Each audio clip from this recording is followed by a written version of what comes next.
এটা হলো আশুরার দিনের তাৎপর্য প্রসঙ্গে। আল্লাহ সুবহানাহু ওয়া তাআলা বলেন, ইযা জাআ নাসরুল্লাহি ওয়াল ফাতহ, যখন আসবে আল্লাহর সাহায্য ও বিজয়। এই আল্লাহর সাহায্য ছাড়া বিজয় কখনই হয় নাই। সর্বযুগে হক আর বাতিলের দ্বন্দ্ব ছিল, বর্তমানেও আছে, সামনেও থাকবে, কিন্তু বিজয় হকেরই হবে এবং আল্লাহর সাহায্যের দ্বারাই হবে। বলেন সুবহানাল্লাহ। যেমন মূসা আলাইহিস সালাম ছিল হক, ফেরাউন ছিল বাতিল। তো এই আজকে যে আশুরার দিনের তাৎপর্য, এটাও একটা বিজয়ের সাথে সম্পর্ক। তো আজকের যে মাস, এটা হলো আরবি মাসের, আরবি বৎসরের, আরবি ক্যালেন্ডারের প্রথম মাস। এই মাসের নাম হলো মুহররম মাস। মুহররম মাস হলো আরবি মাসের কি প্রথম মাস, যেটাকে হিজরি সনের প্রথম মাস। তো আরবি মাসের গণনা হিজরত থেকেই নির্ধারণ করা হয়েছে, কারণ ঈমান বাঁচানোর জন্য যে এলাকায়, যে সমাজে বাস করবে, সেখানে থেকে যদি ঈমান রক্ষা করা না যায়, তাহলে ওই জায়গা ত্যাগ করিয়া যেখানে গিয়ে ঈমান হেফাজত করা যাবে সেখানে হিজরত করতে হবে।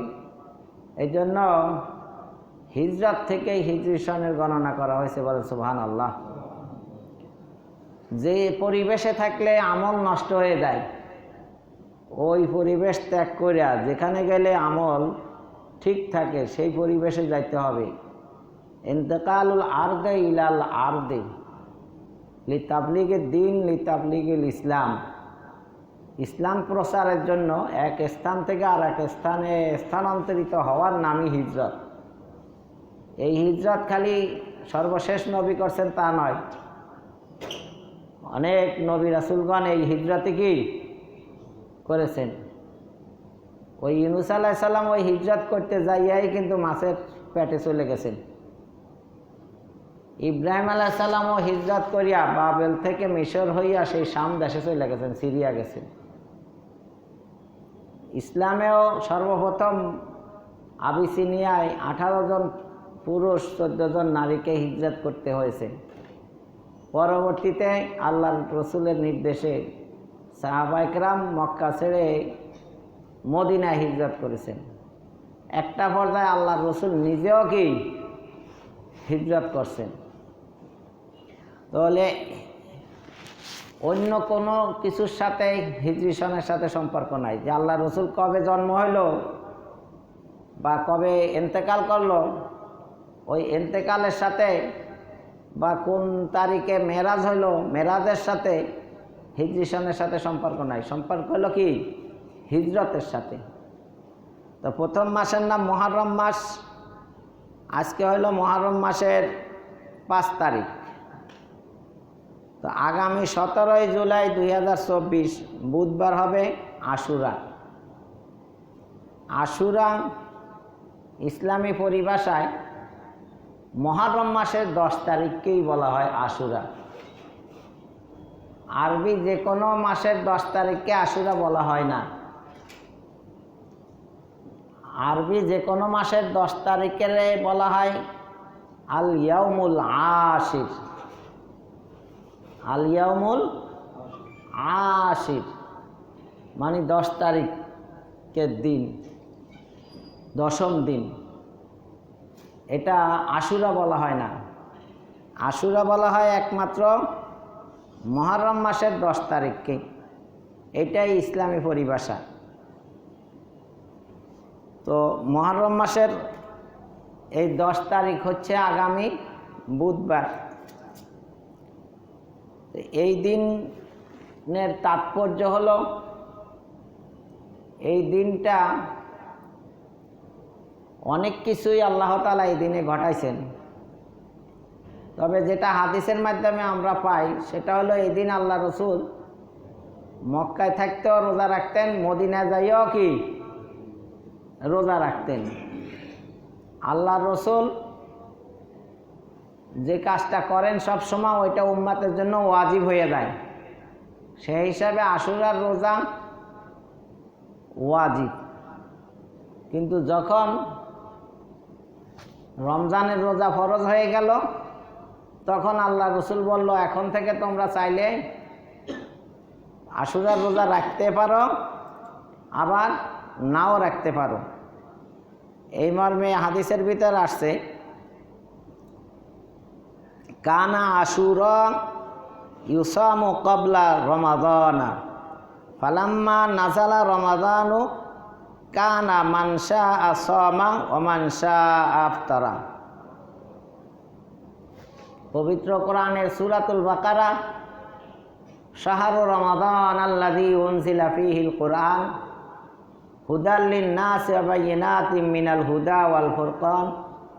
এখান থেকে যখন আয়াতে কারিমা নাযিল হইল, রমজানের রোজা কুতিবা আলাইকুমুস সিয়াম কামা কুতিবা আলাল্লাযীনা মিন ক্বাবলিকুম লাআল্লাকুম তাত্তাকুন ইয়া আইয়ুহাল্লাযীনা আমানু কুতিবা আলাইকুমুস সিয়াম। হে ঈমানদারগণ, তোমাদের জন্য রমজানের রোজা ফরজ করা হইল। তো তখন থেকে আল্লাহ রসুল বললেন, কানা আশুরা ইউসামু ক্বাবলা রমাদানা, রমজানের পূর্বে এই রোজা রাখা একটা গুরুত্বপূর্ণ আমল ছিল।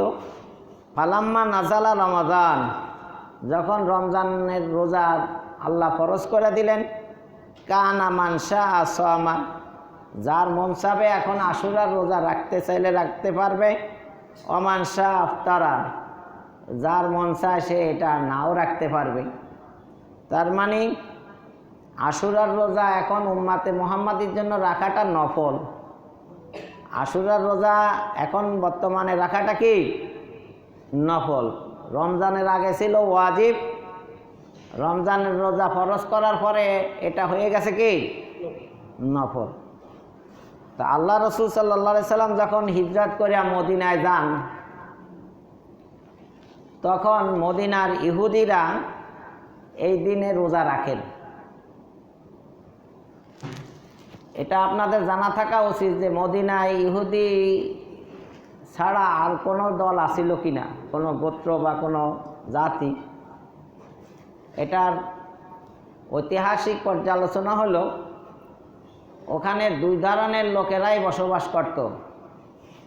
এক ধরনের লোক ছিল পৌত্তলিক মোশেক, মূর্তি পূজক। এরা ছিল দুইটা বংশে, দুইটা গোত্রে বিভক্ত। একটা ছিল আউস আর একটা ছিল খাজরাজ। মদিনায় এই পৌত্তলিক মোশেকদের দুইটা গোত্র ছিল, একটা কি আউস আর একটা কি খাজরাজ। আর ইহুদিরা ছিল তিনটা গোত্র, একটা বনু নজির, আরেকটা বনু কাইনুকা, বনু নজির, বনু কাইনুকা, আর একটা মনে আসতেছে না, এই তিন, বনু কোরাইজা। হ্যাঁ, বনু কোরাইজা, বনু কাইনুকা, আর একটা কি বনু নজির। ধন্যবাদ, জাযাকাল্লাহ। তো তিনটা গোত্র ছিল ইহুদিদের। এই ইহুদি আর মোশেকদেরকে নিয়েই কি মদিনায় আগের থেকে চলছিল। এরপরে মুসলমান ঢুকলো, মুসলমানের ভিতরে কিছু মুনাফিক ছিল। তাহলে কয় দল হইল? খাঁটি মুসলমান, বেজাল মুসলমান, মোশেক আর ইহুদি। তো ইহুদিরা রোজা রাখতে দেখলেন আল্লাহ রসুল, তাদেরকে জিজ্ঞাসা করলেন, তোমরা কেন এই দিনে রোজা রাখো? তারা বলল, এই দিনে আমাদের নবী মূসা আলাইহিস সালামকে, তার বংশ বনি ইসরায়েলকে আল্লাহ সুবহানাহু ওয়া তাআলা ফেরাউনের কবল থেকে, তার দলবল থেকে আল্লাহ মুক্তি দিছেন। নীল নদী পার হইয়া তারা কি হিজরত করতে সামর্থ্য হয়েছে। আর এই দিনেই মূসা আলাইহিস সালাম এবং তার উম্মত তার বংশ বনি ইসরায়েলের শত্রু, ইসলামের শত্রু ফেরাউন এবং তার দলবলকে নীল নদীর পানিতে কি ডুবাইয়া চুবাইয়া তাদেরকে ধ্বংস করে দিয়েছেন। তো যেহেতু তাদের শত্রুর পতন হয়েছে, মুসলমানের বিজয় হয়েছে, তো মুসলমান শুকরিয়া তান মুসা আলাইহিস সালাম এদিন রোজা রাখছেন। আমরা যেহেতু তার উম্মত, এজন্য আমরা তার অনুসরণ করে আমরা এই দিন কি রাখি, রোজা রাখি। তখন আল্লাহর নবী যে কথাটা বলছিলেন, ইবনে মাজা শরীফে ওই কথাটা উল্লেখ করা হয়েছে। আল্লাহর নবী তাদেরকে বলেন, নাহনু আহাক্কু বিমূসা মিনকুম ফাসামাহু ওয়া আমারা বিসিয়ামিহি। আমরা মুসা আলাইহিস সালামের অনুসরণ করতে তোমাদের সে বেশি হকদার, কারণ তোমরা মুসা আলাইহিস সালামের অনুসারী দাবি করো, সত্য সত্যই তোমরা মুসা আলাইহিস সালামের উপরে অবতীর্ণ বা অবতীর্ণকৃত মানে যে তাওরাত, সেটাকে তোমরা 100% কি করো না, ফলো বা মান্য করো না। কারণ তাওরাতের ভিতরেই আছে সর্বশেষ নবীর উপরে যখন ওহী নাযিল হবে তখন ওইটাই বলবৎ চলমান থাকবে, তাওরাত তখন রহিত হয়ে যাবে। তো তোমরা যদি সত্যিকারে তাওরাত ফলো করতা, মুসা আলাইহিস সালামের কথা মান্য করতা, তাহলে তোমরা শেষ নবীর উপর ঈমান এনে মুসলমান হয়ে যাইতা, কোরআনের অনুসারী হইতা। তা তো তোমরা হও নাই। প্রকৃতপক্ষে মুসা আলাইহিস সালাম একজন নবী ছিলেন, আমি সর্বশেষ নবী, আমিও একজন নবী, এক নবী আর এক নবীর ভাই। আর যেহেতু আমরা কোরআন মানি, সুতরাং আমরা তাওরাতকেও 100% মানতেছি। কারণ যারা কোরআন মানে তারা আসমানি সকল কিতাব সমূহকেই মানে। কারণ আসমানি যত কিতাব আছে, যে ভাষায় অবতীর্ণ হোক না কেন, সব বিধিবিধানকে আল্লাহ সুবহানাহু ওয়া তাআলা যেটা রাখার রাখছেন, যেটা রহিত করার রহিত করে দিছেন। কিছু সংযোজন করছেন, কিছু বিয়োজন করছেন। এই সমস্ত বিধিবিধানের সমন্বয় কইরা আল্লাহ সুবহানাহু ওয়া তাআলা যে ওহী নাযিল করছেন এবং সর্বশেষ গ্রন্থ এবং ওহীর সমাপ্তি ঘটাইয়া দিছেন, সেটা হলো আল কোরআন, যেটা হুজুর সাল্লাল্লাহু আলাইহি সাল্লামের 11তম মানে হিজরি সনে মানে সর্বশেষ এবং জীবনের সর্বশেষ এবং একমাত্র যে হজ, এই হজের মৌসুমে আরাফার ময়দানে আল্লাহ সূরাতুল মায়দার 3 নম্বর আয়াত নাযিল করিয়া জানাইয়া দেন, আল ইয়াউমা আকমালতু লাকুম দীনাকুম ওয়া আতমামতু আলাইকুম নি'মাতি ওয়া রাযীতু লাকুমুল ইসলামা দীনা। আজকের দিনই আমি তোমাদের জন্য যে দিন আদম আলাইহিস সালাম থেকে শুরু হয়েছিল সেটা আজকে সমাপ্ত করলাম মুহাম্মদুর রাসূলুল্লাহর উপরে, বলেন সুবহানাল্লাহ। এবং ইসলামের উপর আমি রাজি আর খুশি হয়ে গেলাম। তাহলে আল্লাহ যে নেয়ামত, ওহী নামক নেয়ামত দান করছেন, ওহীকে অনেকে নেয়ামত মনে করে না, কিন্তু এটাই সবচাইতে বড় নেয়ামত। কারণ ওহী তথা কোরআন বা ইসলাম আমাদেরকে হালাল কোনটা, হারাম কোনটা, জায়েজ কোনটা, নাজায়েজ কোনটা, বৈধ কোনটা, অবৈধ কোনটা, ন্যায় কোনটা, অন্যায় কোনটা, মানবীয় গুণাবলী কি, সব কিছু আল্লাহ তাআলা পুঙ্খানুপুঙ্খানুভাবে বলে দিয়েছেন ওহীর মাধ্যমে। সুতরাং ওহী ফলো করার মাধ্যমে আমরা সত্যিকারের মানুষ হইতে পেরেছি, বলেন সুবহানাল্লাহ। তাহলে ওহী হলো সবচাইতে বড় নেয়ামত।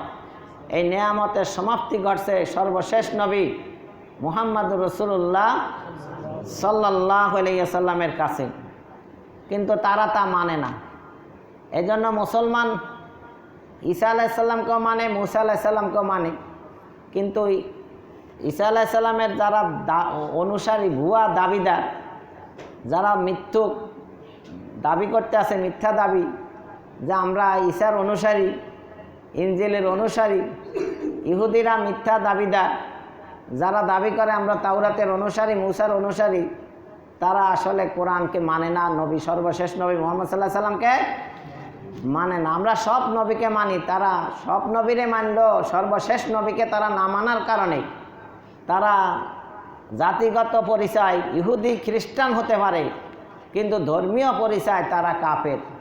তারা কি কাফের? তারা সত্য প্রত্যাখ্যানকারী, আল্লাহর কিতাব সর্বশেষ গ্রন্থ আল কোরআনের অস্বীকারী।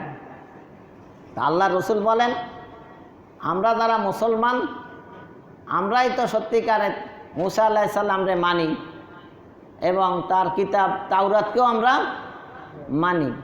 যেটা আল্লাহ রহিত করে দিয়েছেন ওইটা তো আর মানি না, আর যেটা বলবৎ রাখছেন সেটা তো কোরআনে দিয়েই দিছেন।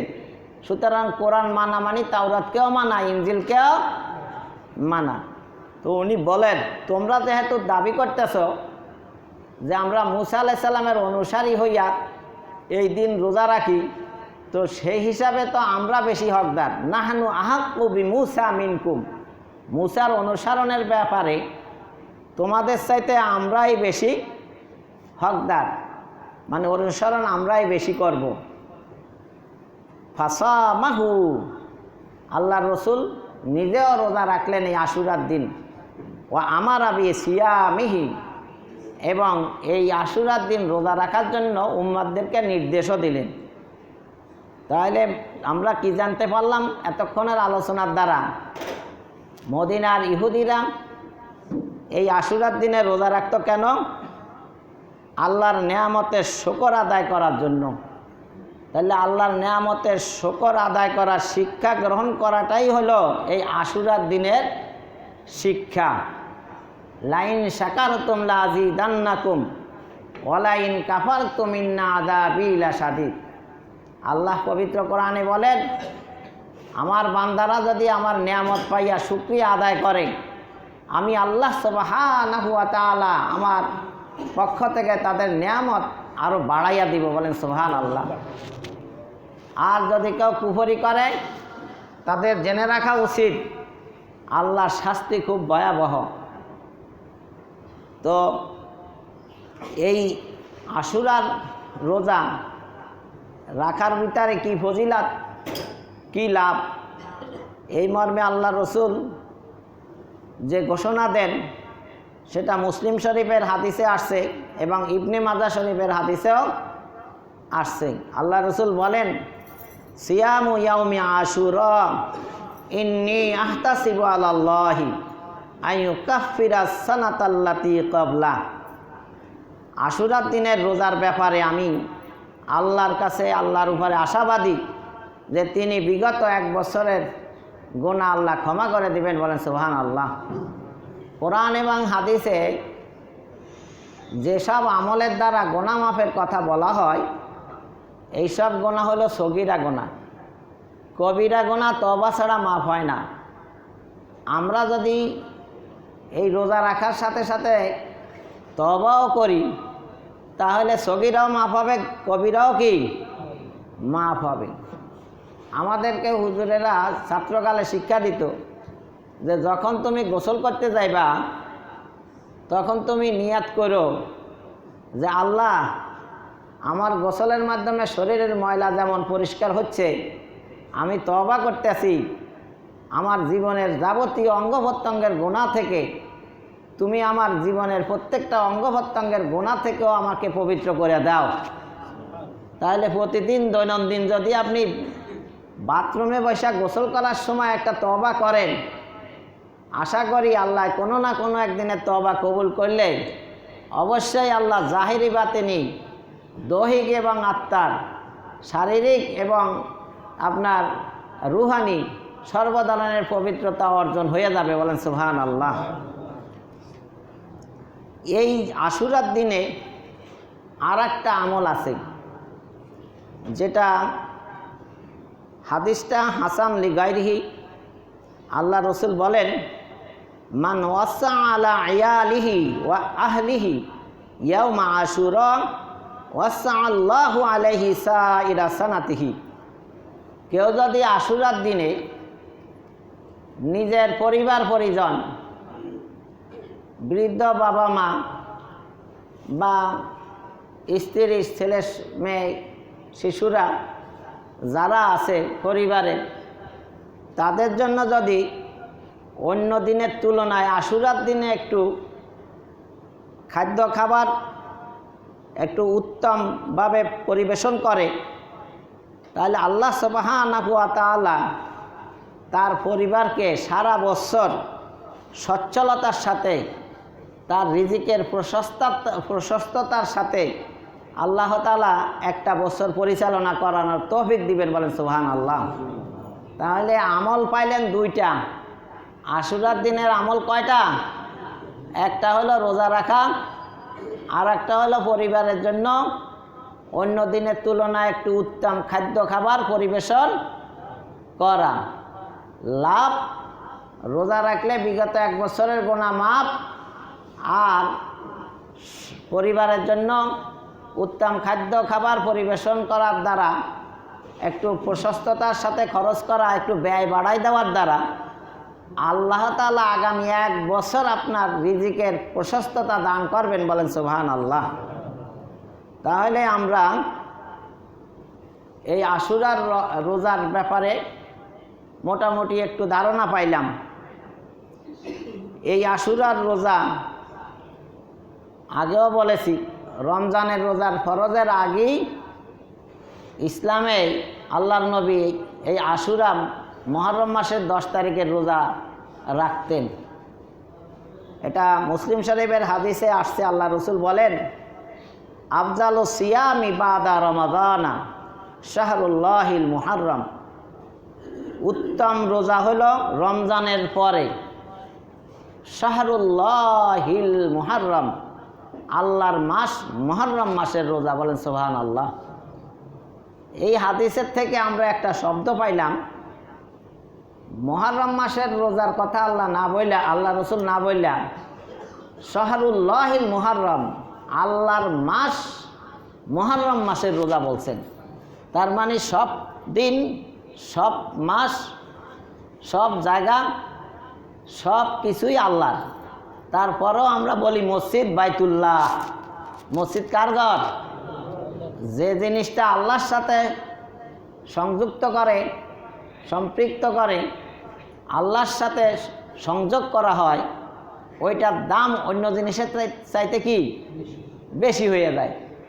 তাই অন্য জায়গার চাইতে মসজিদ যেহেতু আল্লাহর ঘর বলা হয়েছে, ও আন্নাল মাসাজিদা লিল্লাহ, সকল মসজিদগুলো আল্লাহর, মানে আল্লাহকে পাওয়ার জন্য, আল্লাহকে রাজি খুশির জন্য, আল্লাহর ইবাদতের লক্ষ্যেই এই মসজিদে আসা হয়, আর কোনো উদ্দেশ্য নাই। সুতরাং এই জায়গাটার দাম অন্য অন্য জায়গার চাইতে কি বেশি। আল্লাহ রসুল বলেন, আহাব্বুল বিলাদি ইলাল্লাহি মাসাজিদুহা, পৃথিবীর সমগ্র জমিনের চাইতে উৎকৃষ্ট উত্তম জায়গা হলো মসজিদের জায়গাগুলি। বলেন সুবহানাল্লাহ।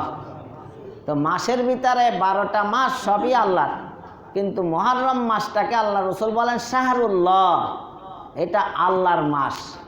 সুতরাং এই মাসের মর্যাদা, সম্মান অন্য অন্য মাসের চাইতে কি বেশি।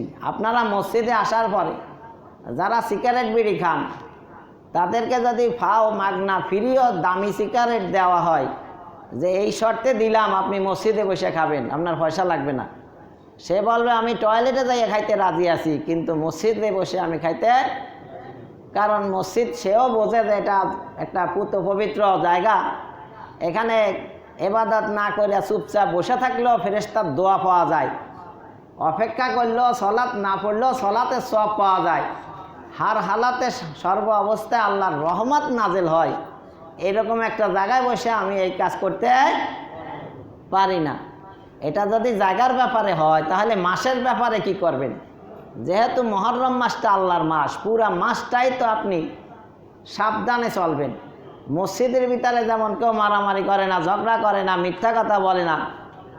অনেকে বলে পাওনা টাকা আমার কাছে চাও, তুমি তো টাকা পাইবা না, তুমি যদি দাবি করো তা আমি মিম্বরের ঘরে রাখবো, এখান থেকে নিয়ে নিবা। সে কয় আমি মাফ করে দিলাম, আমি তবুও মিম্বরের থেকে টাকা নিব না। তার মানে মসজিদে এসে কেউ মিথ্যা কথা বলতে চায় না। তাহলে মুহররম মাসে ঝগড়া করা, মারামারি করা, গালিগালাজ করা, ব্যবসার ভিতরে প্রতারণা করা, ঠকবাজি করা, মানুষকে ঠকানো, মাপে কম দেওয়া, ওজনে কম দেওয়া, মালে ভেজাল দেওয়া, ছলছতরি করা, দুর্নীতি করা, এই সবগুলাতে এই মাসের কাজ নয়, শোভা পায় না। মুমিন আসলে সর্ব অবস্থায় এইসব কাজ থেকে দূরে থাকা উচিত। তারপরও বিশেষ করে মুহররম মাসের খাতিরে আমাদের একটু আরও সচেতনতা বাড়াইয়া দেওয়া উচিত। তাহলে সাবধানতা অবলম্বন করা উচিত যে আমি এখন যে মাসে আছি এই মাসটা তো মুহররম মাস, এই মাসের সম্মান তো আল্লাহই দিয়েছেন। সুতরাং এই মাসের ইজ্জত দিলে, সম্মান করলে আল্লাহর পক্ষ থেকে আপনার আমার সম্মান আল্লাহ বাড়াইয়া দিবেন, বলেন সুবহানাল্লাহ। এখন কথা হলো আশুরার মাসের মাসুরা মানে মুহররম মাসের এই 10 তারিখ ইসলামী পরিভাষায় যেটাকে আশুরা বলা হয়, এই আশুরার রোজা ইহুদিরা রাখতো, আল্লাহ রসুলও রাখছেন, সাহাবাদেরকেও রাখতে বলছেন। কিন্তু আল্লাহ রসুল তো আবার অন্য হাদিসে বলছেন, মান তাশাব্বাহা বিকওমিন ফাহুয়া মিনহুম, যে যে জাতির অনুসরণ করবে কাল ময়দানে মাশরে সে ওই জাতির অন্তর্ভুক্ত হয়ে যাবে। তো ইহুদিদের অনুসরণ করলে আমরা তো পরকালে হাসরের মাঠে আল্লাহর কাছে ধরা খাবো। তো সাহাবায়ে কেরাম বলেন, হুজুর আশুরার রোজার ফজিলত তো বুঝলাম, কিন্তু এই দিন তো ইহুদিরা রোজা রাখে, তা আমরাও যদি এই দিন রোজা রাখি তাহলে তাদের সাথে সাদৃশ্য সামঞ্জস্য হয়ে যায় না? তা আল্লাহ রসুল বললেন যে, যেটা জামুল ফাওয়ায়েদের ভিতরে আনছে হাদিসটি, সুমু আশুরা ওয়া খালিফু ফিহিল ইয়াহুদা ওয়া সুমু ক্বাবলাহু ইয়াওমান আও বাদাহু ইয়াওমা, তোমরা আশুরার রোজা রাখো, তবে ইহুদিদেরও বিরুদ্ধাচারণ করো। কিভাবে করবে? সুমু ক্বাবলাহু, তা এই আশুরার পূর্বের দিনের রোজাও রাখো। আশুরার রোজা তো রাখবে, তার আগের দিনের রোজা রাখো। আও বাদাহু ইয়াওমান, অথবা আশুরার পরের দিনের রোজা রাখো। এই জন্য মুহাদ্দিসিনে কেরাম বলেন, আশুরার রোজার রাখা, একটা রোজা রাখলে ইহুদিদের সাথে সামঞ্জস্য হয়ে যায়, তাদের বিরুদ্ধাচরণ করার জন্য 3টা পথ আছে। কয়টা পথ? 3টা পথ। 1 নম্বর হলো যে আপনি আগের দিনও রোজা রাখলেন, আশুরার রোজাও রাখলেন, পরের দিনও রোজা রাখলেন, তো কয়টা রোজা রাখা লাগলো? এই একটা পদ্ধতি। আর একটা পদ্ধতি হলো আগের দিন একটা রাখলেন, পরের দিন আশুরার একটা রাখলেন, তাহলে কয়টা হলো পদ্ধতি? অথবা আশুরার দিন রোজা রাখলেন, আশুরার পরের দিন একটা রাখলেন, কয়টা হলো? 3টা পদ্ধতি। তো আজকে হলো মুহররম মাসের 5 তারিখ, তো আগামী বুধবার 17 জুলাই 2024 হলো মুহররম মাসের 10 তারিখ, যেটাকে ইসলামী পরিভাষায় আশুরা বলা হয়।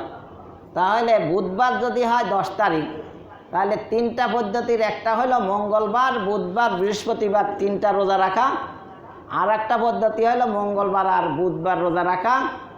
3 নম্বর পদ্ধতি হলো বুধবার আর বৃহস্পতিবারের রোজা রাখা। বৃহস্পতিবারের রোজাটা রাখলে আর একটা সুন্নাহ পালন হবে, সেটা হলো আল্লাহ রসুল প্রতি সোমবার আর বৃহস্পতিবার কি রাখতেন? রোজা রাখতেন। এখন যারা ডাক্তার তারাও রোজা রাখেন এবং রোগীদেরকে এরাও রোজা রাখার কি দেন? পরামর্শ দেন। বিশেষ করে হার্টের ডাক্তাররা বেশি পরামর্শ দেন এজন্য যে যত ব্লক আছে, যত চর্বি আছে, যত কোলেস্টেরল আছে, এগুলা রোজার মাধ্যমে কি হয়? শরীরে ব্যয় হইয়া, ক্ষয় হইয়া, লয় হইয়া যায়, নিঃশেষ হইয়া যায়, যার কারণে আর ওই এনজাইনা, বুকের ব্যথা, হার্টের প্রবলেম, হার্ট অ্যাটাক হওয়ার সম্ভাবনা অনেকটা কি কমে যায়। তাহলে প্রতি সপ্তাহে যদি 2 দিন করিয়া আপনি সারা মাস, সারা বছর, সারা জীবন রোজা রাখেন, তাহলে আর সমস্যা হয় না। এছাড়াও আর একটা হাদিস আসছে, সেটা হলো প্রতি আরবি মাসে 13, 14, 15, 13, 14, 15 মানে আইয়ামে বীজ যেটাকে বলা হয়। আল্লাহ রসুল প্রতি মাসে এই 3 দিনও কি রাখতেন? রোজা রাখতেন। তাহলে রোজা রাখলে দৈহিক উপকার, শারীরিক উপকার কি আছে। চিকিৎসা বিজ্ঞানে রোজা যেটা রমজান মাসে আমরা এবং সব মসজিদের হুজুরেরা নিজেরা না জানলেও অন্যের লেখা বই পড়া হইলেও আপনাকে ওয়াজ করে শোনায়। রোজার অনেক ফজিলত আছে, এটা আপনারা জানেন। তা আজকের আলোচনা হলো যে ইহুদিদের বিরুদ্ধাচারণ করা। আর একটা কাজ, সেটা হলো ইহুদিরাও কিন্তু দাড়ি রাখে, লম্বা লম্বা কি রাখে, দাড়ি রাখে। মুসলমানেরাও দাড়ি রাখে। ইহুদিদের দাড়িও পাকে, মুসলমানের দাড়িও পাকে। এখন ইহুদিদের দাড়ি পাকলেও যেমন সাদা হয়ে যায়, আর মুসলমানের দাড়ি পাকলেও কি সাদা হয়ে যায়। তাহলে সাদা দাড়ি সামঞ্জস্য তো হয়েই গেল। তাহলে হাসরের মাঠে এরাও তো ঠেকা খাবে, মানে ধরা খাবে। এই জন্য আল্লাহ রসুল বলেন যে না, তাদের বিরুদ্ধাচারণ করার জন্য তোমরা কালার করো। তাহলে কোন কালার করতে হবে? যে কালার করলে বোঝা যায় যে লোকটার দাড়ি পাকছে। এখন যদি কালো কালার করেন তাহলে তো বোঝাই গেল না যে আপনার দাড়ি কি। এই জন্য কালো কালার ছাড়া যে কোনো কালার আপনি করতে পারেন। এই জন্য মেহেন্দি কালার করে মানুষ, নাকি? এই জন্য মুসলমান মেহেন্দি কালার কেন করে? সামঞ্জস্যতা না আসে। এখন আপনারা কালার করেন কেন? বোর কাছে যৌবন, মানে একটু ইয়ং, মানে যৌবনতা দেখানোর জন্য। আপনার শরীরে শক্তি না থাকলে দাড়ি কালা করে কোনো লাভ হইব না। তাহলে এটা একটা প্রতারণা, ধোঁকা দেওয়া হয়। ইসলামে আবু দাউদ শরীফের হাদিসে আসছে, কেউ যদি কালো খেতাব লাগায় তাহলে সে জান্নাতে তো যাবে না, জান্নাতে সুঘ্রাণও পাবে না, বলেন নাউজুবিল্লাহ। সুতরাং আপনারা যারা এই দাড়িতে কালার করেন তারা ওই কালোটা বাদ দিয়েই যে কোনো কালার আপনি করতে পারবেন। ইহুদিদের বিরুদ্ধাচারণ কেন করবেন? জান্নাতে যেতে হলে একমাত্র মুসলমান কোরআনের পথে থাকতে হবে, ইসলামের পথে থাকতে হবে, আল্লাহ এবং আল্লাহ রাসূলের পথে থাকতে হবে, সাহাবায়ে কেরামের পথ অবলম্বন করতে হবে। ইহুদি খ্রিস্টানের পথে চলা যাবে না, যেটা সূরাতুল ফাতিহার ভিতরে বলা আছে। মুসলমান কোন পথে চলবে? সিরাতে মুস্তাকিম, ইহদিনা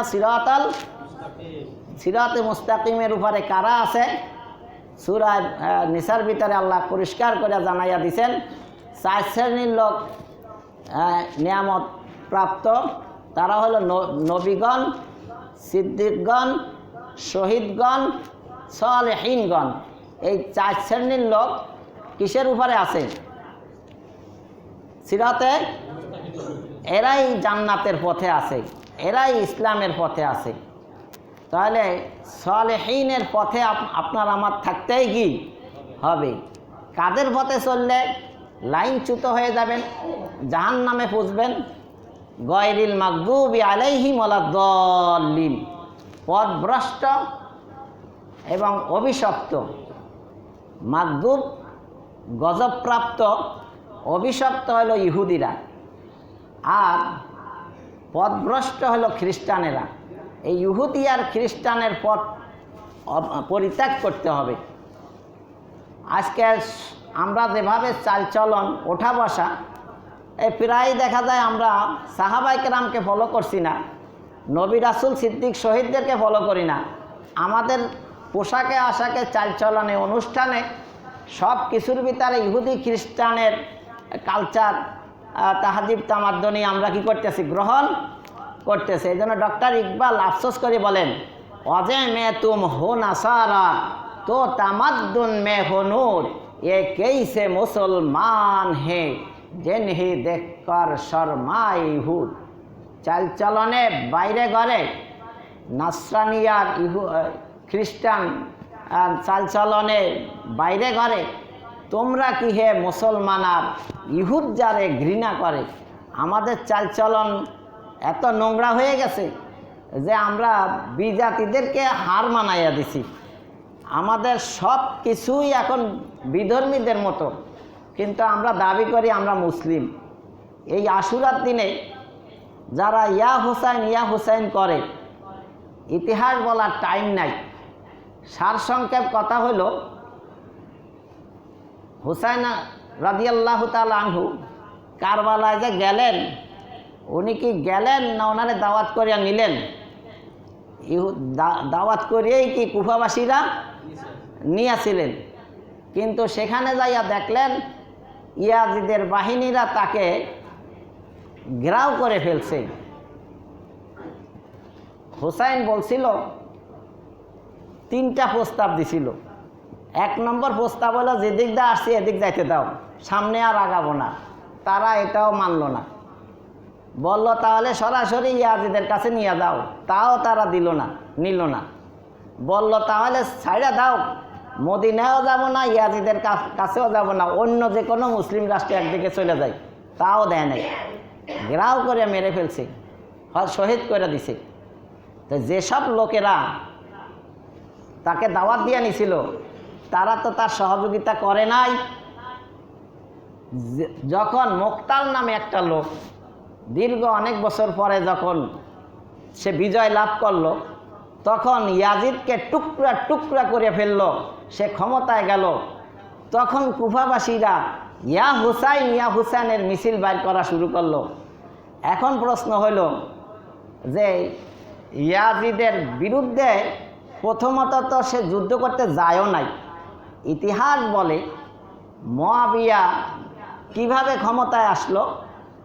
মুয়াবিয়ার ক্ষমতার ইতিহাস হলো, যখন উসমান রাদিয়াল্লাহু তাআলা আনহুকে শহীদ করে দিল, তো মক্কা মদিনার লোকেরা আলী রাদিয়াল্লাহু তাআলা আনহুরে খলিফা নির্বাচন করলেন। তো সাবাই মোনাফেক সে যাইয়া আলী রাদিয়াল্লাহু তাআলা আনহুরে বলল যে উসমানের এই শাহাদাতের বিচার করেন। তিনি বিচার না করায় যাইয়া মুয়াবিয়া দামেস্ক ছিল, তার কাছে যাইয়া বলল যে উসমানকে আলী হত্যা করছে, একটা মিথ্যা অপবাদ দিল, এটা মুনাফিকি ষড়যন্ত্র করে দিল। ক্ষমতায় আসার জন্য আলী এই কাজটা করছে, তা না হইলে সে বিচার করে না কেন? যখন মুয়াবিয়া আবার আলীর কাছে খবর পাঠাইল যে ওসমানের শাহাদাতের বিচার করুন, যখন বিচার করে না তখন সে ধরে নিল যে সত্যিই তাহলে ওসমানকে কে হত্যা করছে? আলী হত্যা করছে। তখন তার খেলাফত না মাইনা নিজেই দামেস্কের খলিফা হয়ে গেল। তাহলে সে যখন খলিফা হয়ে গেল, এই যে ষড়যন্ত্র মুসলমানের ভিতরে দ্বন্দ্ব লাগাইয়া দিল, মুহাদ্দিসিনে কেরাম বলেন এটাতে বলা হয় মুশাজারায়ে সাহাবা। আল্লাহর নবীর সাহাবারা একই গাছের ডালপালা। যখন টর্নেডো তুফান সাইক্লোন আসে তখন একটা ডাল আর একটা ডালের উপরে পড়ে ভাঙে, এই ডালে ডালে যে একটার উপরে একটার আঘাত লাগে, এটা গাছেরও দোষ না, ডালেরও দোষ না, এটা বাতাসের দোষ। ঠিক সাহাবাদের ভিতরে যে দ্বন্দ্ব লাগাই দিছে, এটা মুনাফিকি ষড়যন্ত্র মাত্র। সাহাবারা ঠিকই আছে, এদের ভিতরে দ্বন্দ্ব লাগাইয়া দিছে কে? ষড়যন্ত্রকারীরা। যখন আলী রাদিয়াল্লাহু তাআলা আনহুকে শহীদ করে ফেললো, তখন মক্কা মদিনার লোকেরা খলিফা বানাইল তার বড় ছেলে হাসানকে। কাকে? হাসান রাদিয়াল্লাহু তাআলা আনহু দেখলো 2 খলিফা 2 দেশে থাকবে, আমি থাকবো একদিকে আর মুয়াবিয়া থাকবে আর একদিকে। তিনি কাতেবে ওহির একজন 6 জন লেখকের একজন, খুবই গুরুত্বপূর্ণ একজন সাহাবী, আমার মুরাব্বি।